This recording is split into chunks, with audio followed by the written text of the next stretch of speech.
Welcome everyone, and thank you for joining us today on Osteoporosis Canada's webinar, Cooking with Beef, in partnership with thinkbeef.ca. My name is Tracie Napoli, Director of Fund Development and MARCOM at Osteoporosis Canada, and I will be your moderator. This presentation will provide general information about cooking and food knowledge. It is not intended as individualized health or nutrition advice. If you have questions about nutrition, consult a physician or registered dietitian. Please note, during the cooking demonstration, you can enter your questions by clicking the Q&A icon at the bottom of your screen. In addition to answering some of the questions that were submitted in advance, we will also attempt to answer those submitted during this live webinar within the time available. Before we begin the cooking demo, I'm going to share some information on nutrition for healthy bones. Nutrition plays an important role in overall bone health and in preventing and managing osteoporosis. In people who have healthy bones, adequate calcium intake on a daily basis is necessary to maintain bone health. Vitamin D helps to increase the absorption of calcium, ultimately building stronger bones. Protein is also essential to bone health and is necessary to build and repair bone tissue. Visit Osteoporosis Canada's website to find the amount of calcium and vitamin D you need daily, in addition to using the calcium calculator to help you calculate your calcium from the foods you eat. If you have questions about calcium or vitamin D, consult a physician. Osteoporosis Canada recommends including protein daily in your diet to benefit muscle and bone health. For overall health, Canada's Food Guide recommends including protein foods at every meal. Some examples are beef, eggs, fish, poultry, pork, tofu, legume, nuts, milk, yogurt, and cheese. Beef, the featured protein in our recipe today, is a complete protein and has many essential nutrients packed into each small serving and provides nutrients that are difficult to get from other foods like iron, zinc, and vitamin B12. You can visit osteoporosis.ca for more information. Let's begin today's cooking demo with the featured recipe, Beef Pineapple Noodles, which has 29 grams of protein per serving. For individuals with a gluten allergy or intolerance, be sure to check the beef broth and curry paste packaging and ingredient list to ensure the products are gluten-free. You can find today's featured recipe and other recipes by visiting osteoporosis.ca/recipes. Today, our presenter for Cooking with Beef is Emily Richards, a professional home economist, freelance food writer, chef, and cookbook author who also enjoys culinary instruction for home cooks who want to learn more and have fun in the kitchen. She is the author and co-author of 9 cookbooks, which include topics from Italian cuisine, weeknight dinners, glycemic index diets, and comfort foods. Emily writes and develops recipes for cookbooks, print, and online publications and websites that include everyday cooking and healthy eating. Please welcome Emily. Thanks, Tracie. Thanks everybody for joining me today. And it's the perfect time to enjoy this dish because it's lunchtime. So maybe if you're just sitting back relaxing, we'll tempt you with this delicious beef dish, or maybe you're joining me and going to be cooking along. It's a wonderful dish because it's easy, it's got great color and super flavor for many reasons because of the ingredients that we're using and how we're cooking them. Now, typically when you're at home cooking, you may not be measuring everything out before you cook it. Well, as you can see in front of me, I definitely have done that. And having mise en place, which is what it's called, makes your life so much easier. And I know there's a lot of little bowls in front of me, but you don't have to use bowls. You can use one plate and have everything on it, or a cutting board. And what that does is it just makes these speedy recipes come together a little bit more quickly. And what I often like to do is get my vegetables ready before I work with the protein. So what I did is I have my red pepper that we're actually using at the end of the recipe, but I don't want to leave it to the end. I actually want to get it ready now. And I want a nice thin slice of the red pepper. And that's actually going to be a nice little fresh ingredient that we're adding. So I'm just thinly slicing. You need a small red pepper for this recipe, just like that.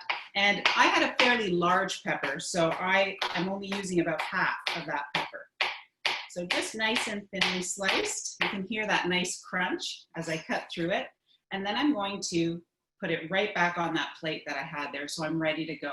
I've already measured everything out that I need and kind of put things together so that I can follow the recipe quite easily. And again, it's a great step to feel much more comfortable in the kitchen so that you can enjoy what might be slightly different flavors for you that you haven't had before. So this does have a few ingredients that may or may not be in your cupboard, but once you start to use them, they become true pantry staples, which are fabulous. So let's move on to our key ingredient here, which is our beef steak. We're using a strip loin steak today. And what it does is give us a really nice beefy flavor to this noodle dish, and it's super easy to work with. We need about 1 pound, and most strip loin steaks range in size. So if you're going to a butcher, you can ask for a 1 pound steak, or you may just select a smaller steak. In my case, I had 2 8-ounce steaks, and here's what one looks like. And you'll notice that it has a beautiful marbling in it, which is very common in strip loin steaks. And it also has kind of this thicker, slightly firmer fat on the outside. This is beautiful to throw on a grill or do in a skillet or broil, much like a top sirloin steak would be, which is another alternative for this recipe. They're great steaks to use on their own, but in our case, they're also great for this quick stir fry because it'll cook quickly and it still will provide wonderful tenderness. So what I'm gonna do is actually trim off just a little bit of that thicker fat on the outside, but I definitely don't want to get into the beef where this marbling is because I want to enjoy that tenderness in the stir fry itself. So I'm gonna use just a smaller paring knife here to kind of come around and trim off this little bit of excess. And you don't have to, by all means, you can leave this on, but for our purpose today, it will cook just a little bit quicker. So I'm just gonna remove that little bit on the edge. And typically you'll get that nice, smooth edge right out, just like that. I'm gonna cut that off. Now, if I was throwing this on the grill, a little salt and pepper and canola oil on top would make for a perfect dinner. Now, because this is an 8-ounce steak, often we think of 1 steak, 1 person, but it's actually a serving for 2 to 3 people. And that's what's wonderful about using these types of steaks in these recipes is that you can actually extend the beef and provide dinner for 4 or 6 people, which is amazing. So what I'm gonna do is just thinly slice this. So I'm gonna just come across, and I want to leave the steak kind of nice and thin. You can cut it across the grain, which makes it easier. And I have a little bit of a bowl already with one of the other steaks that I've gone ahead and cut, okay? And if you're finding that it's a little tricky, if your knife isn't as sharp as you want it to be, you can actually pop this steak into the freezer. It doesn't need long, for about 15 minutes, and it'll just firm up enough to let your knife slide right through the beef, which is fabulous, okay? So I'm just gonna cut it, and the slices are about, I'm gonna say 1/4 inch in thickness. If it is frozen, you can get it even thinner. Okay, so, and what that means is that you'll get a really nice, quick cooking stir fry. And that's one of the things most people enjoy about stir fries is that they are quick, so dinner can get on the table fast, because we all have hungry folks, including ourselves, ready to eat. All right, there we go. So I'm gonna get all of that into our bowl, and I'm going to take my cutting board and my knife and just give my hands a good wash.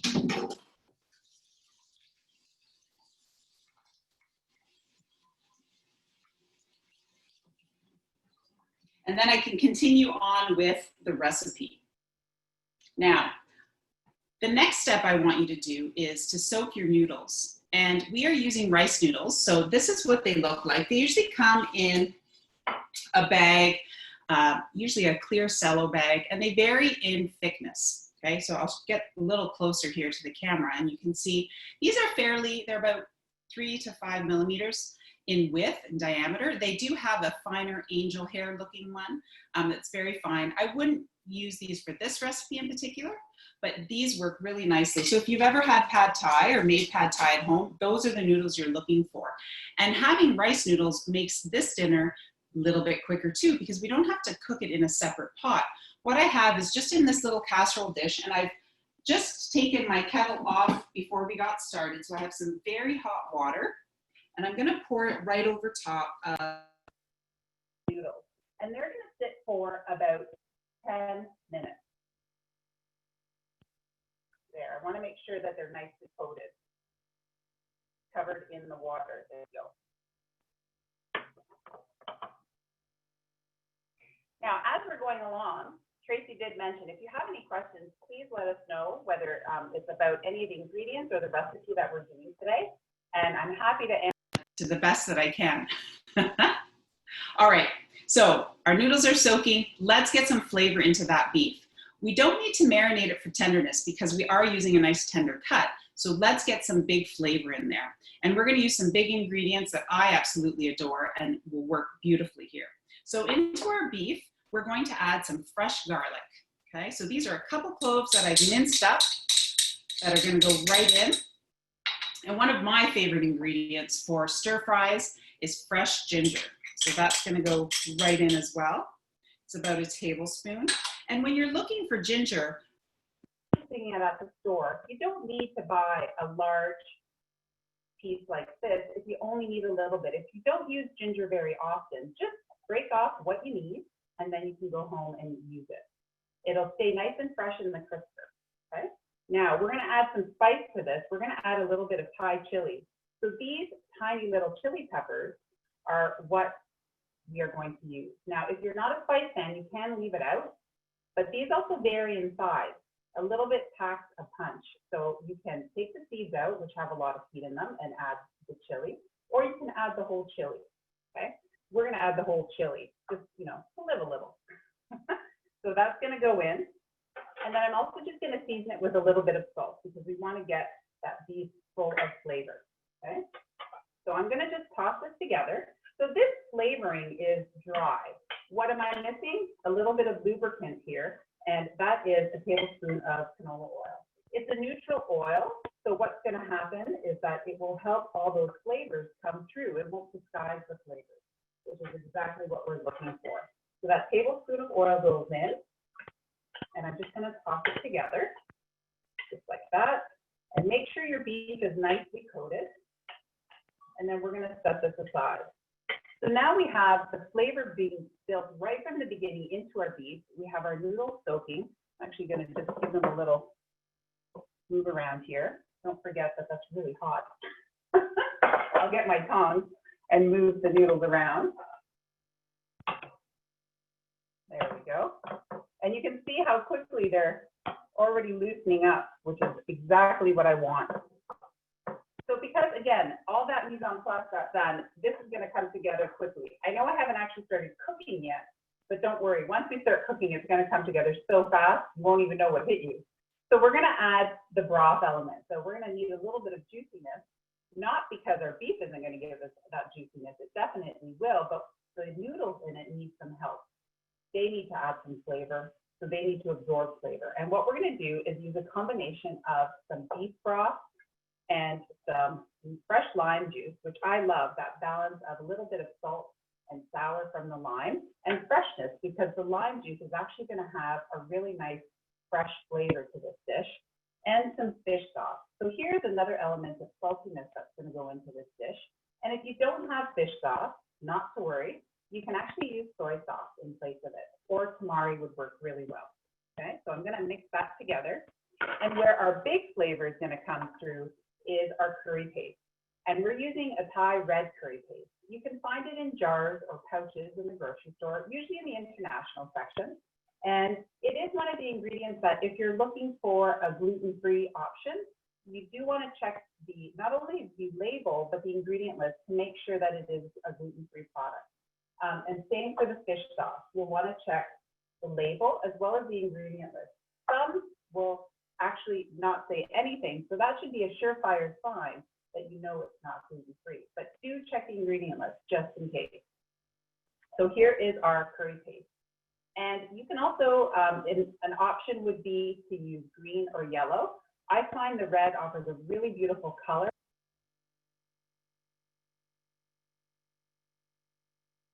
Right in there as well. And the curry paste, the Thai curry paste has lemongrass and ginger, and it really becomes a very fragrant dish.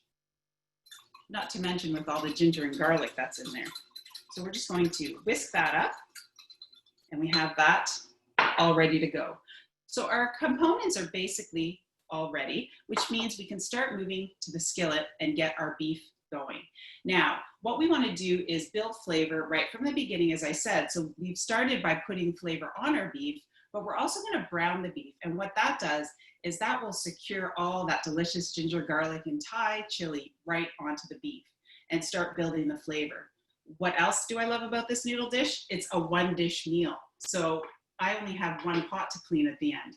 Granted, there's a few other little bowls, but that's okay. They all go in the dishwasher. Or that's when you call someone to come help you with the dishes. Before I start sizzling away, Tracie, do we have any questions? Yes, actually, we do have some questions. So the first question is, noodles made from soybean. Have you ever tried these in beef dishes so that they taste like flour noodles? Oh, well, I actually have had them. Typically, I've had them in soups where they absorb some of the broth. But in a dish like this, you probably could easily use them, but I would add them slightly later to the dish. I find that they break apart a little bit differently, and they actually almost disintegrate because they're usually much more fine. So maybe as I'm doing the dish and putting it together, I'll shout out where you would add them.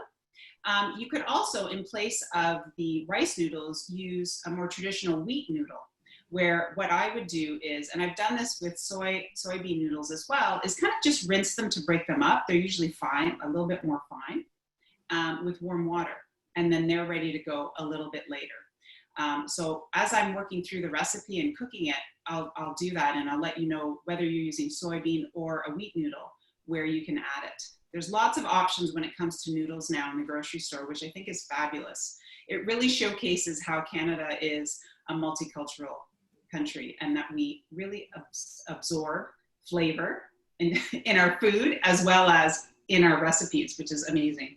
All right, any other questions, Tracie, before I move on? You know what, we'll do one more and then we'll take some later. So a question that we received is, this recipe is focused really on protein. What could you do to include foods that contain calcium? Oh, that's a great question. And of course, very valid, being that we're talking about and we're working with Osteoporosis Canada. So in this recipe, I would boost up some calcium by looking at some great green vegetables like bok choy and adding cooked bok choy to this dish. So you not only would you be banking on that beautiful green color, but you would be adding some more calcium to the dish. And if you want to find out a little bit more detail about that calcium, do go to the calcium calculator on the sorry, I knew this was going to happen, Osteoporosis site after the webinar, and you can see your options there. But bok choy is a definite perfect match for this recipe. That's what I think. So I added 1 tablespoon of canola oil into my skillet. Now I did specify a deep skillet, and that's just because once you add the noodles and the beef, and we're also adding some pineapple because that's one of the main ingredients as well, it kind of gets built up. So if you have a wide, shallow skillet, it might kind of make a mess on the stove. So that's why this slightly higher side skillet works really, really well, okay? So what I'm doing, again, I'm continuing using the canola oil. I have it as part of that flavor boost to start with the ginger and garlic, but I also want to add just another touch to the skillet so that I can get that browning starting to happen, okay? And it works well because we're using a slightly higher temperature. We're going to at least medium high. If you're not using a nonstick skillet, you could bump it up to high, but do be careful because oftentimes, especially with the ginger and the garlic, it can burn a little bit on the outside. We definitely don't want that kind of flavor in the dish. We want to have that really nice, soft, subtle browned ginger and garlic. All right, so what I'm going to do is, you can kind of feel the heat. I'm going to take 1 piece of our beef. You can kind of hear a little bit of sizzle. Just give it another minute. Now, if you don't have a fairly large skillet like I do, you may not be able to put all the beef in. And we don't want to do that because we want to give some breathing room around the beef so that it actually does brown as opposed to starts to simmer. And you'll know the difference because you won't see that browning happen in the beef. So it's totally all right to do the beef in batches, okay? So, and I actually, because I sliced it so thin, I do have quite a large amount. So I'm just going to spread it around, and then I'm going to bring my other camera over here so that you can see kind of the distance I have around the beef. I'll get some in the skillet here first. Okay, so you can see right in there that I've left a good amount of space so that the beef can start to brown. Okay, and once you start to see the edges picking up some color, you can actually turn it over and brown the other side. Okay, just put that back. It's always hard to cook with one arm. I'll put a few more pieces in here. And most importantly, which we have yet to figure this out, is the aroma of the ginger and garlic and the chili starting to cook with the beef. It's a great way to get everybody into the kitchen and they know that lunch or dinner is on the way.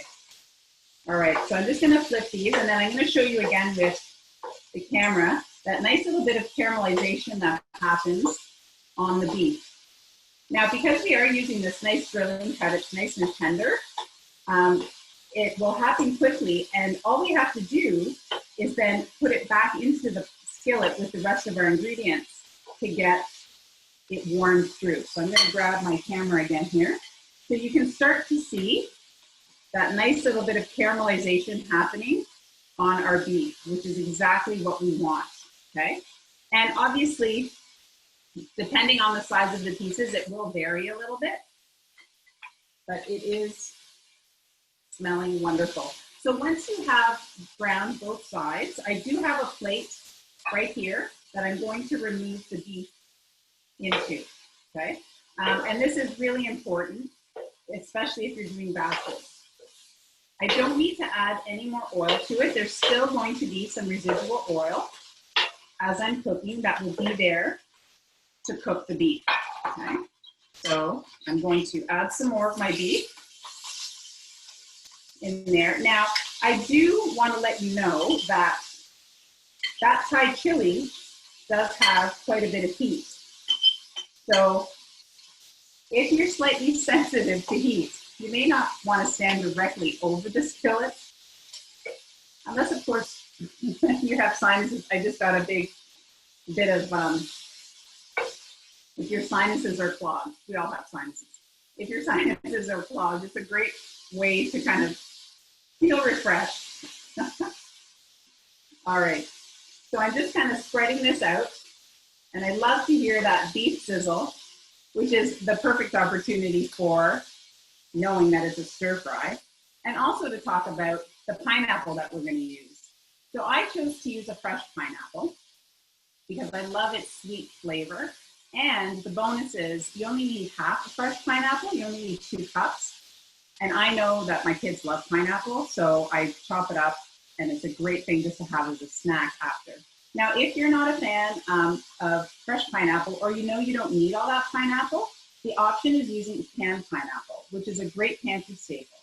A lot of these ingredients that we're using today, once you have them, like the fish sauce, the curry paste, you will have them in your pantry. And canned pineapple could be one of those additions, as well as the rice noodles. So they're always handy to have on hand. All right, so I'm just gonna flip our beef, just like that, to get the other side. And this is, again, also our opportunity to cook that ginger and garlic as well. There we go. Now, as that's finishing browning, I'm actually going to take my noodles to the sink and drain them.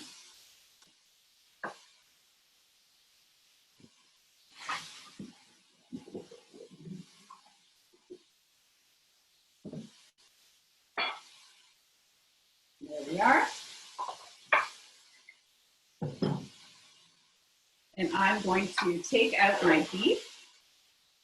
Now, as the beef sits on this plate, it's accumulating some juices that will be very important for us to get right back into that skillet when the time is right.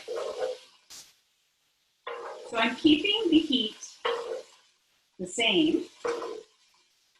And what I'm going to do now is stir fry my noodles. So there goes my beef. And that residual little bit of oil and flavor, because we want to, again, continue building that flavor with our stir fry. Our noodles go in.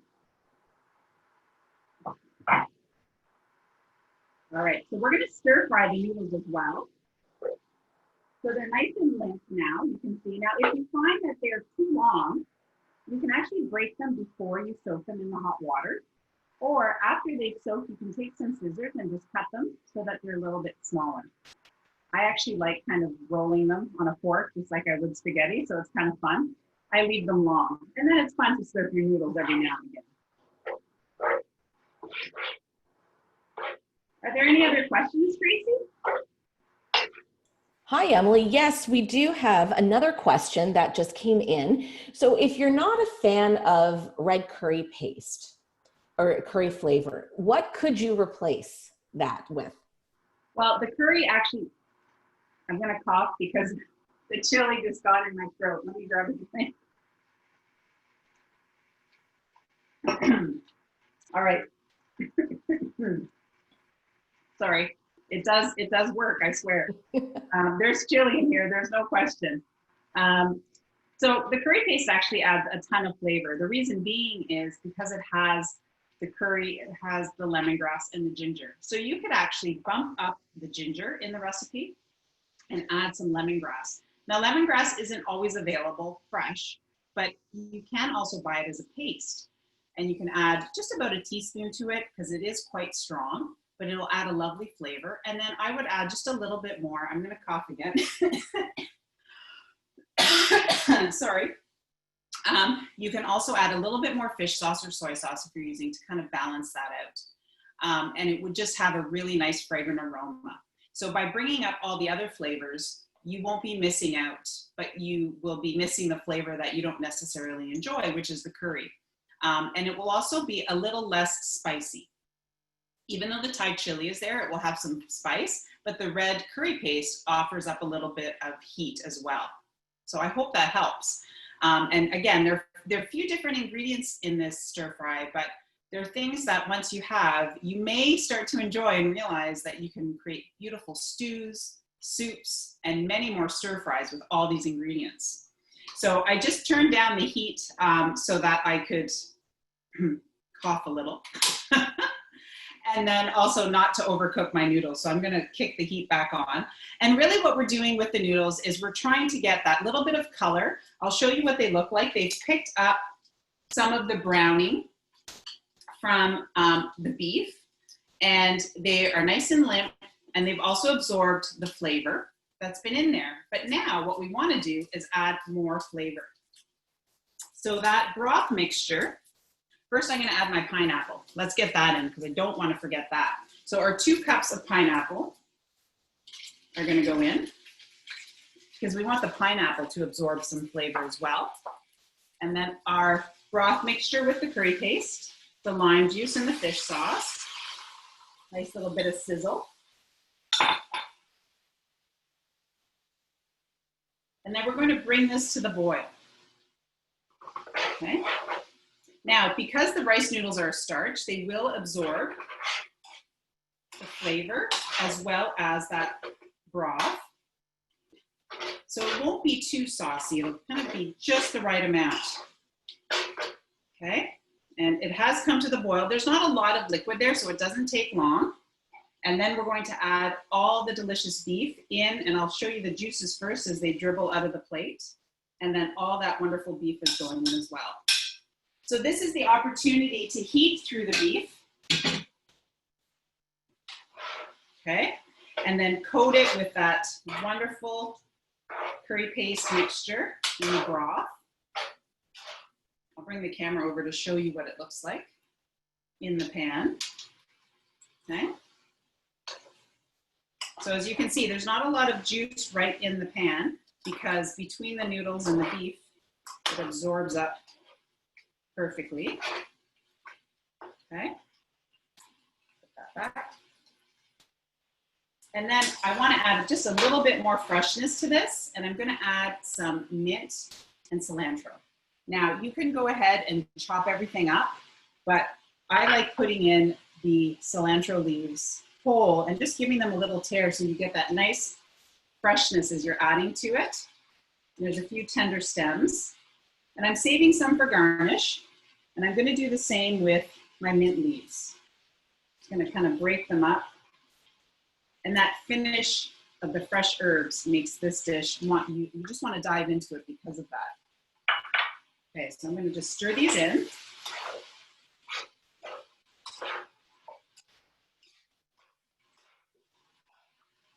I do have enough to share. Unfortunately, I can't share through the screen, only visually. All right, so what I'm going to do is plate this for you because we have a nice fresh garnish. Remember that red pepper that I sliced in the beginning? So I'm going to put this onto our platter here. Okay, and you can see those little Thai chilies kind of peeking out, wanting to be dived into, just like so. And then I'm going to take a little bit more of that fresh cilantro, just kind of put it around. And if you don't like cilantro, don't worry, you could use just mint. You could also use a little bit of parsley or basil would be absolutely beautiful in this dish as well. A little Thai basil if you could get your hands on it. Okay. And then just for some crunch and color, we're going to add that red pepper. Okay, right on top. Now, if you're not a fan of having the crunch of the red pepper, you could actually add it to the stir fry when you add the pineapples, okay?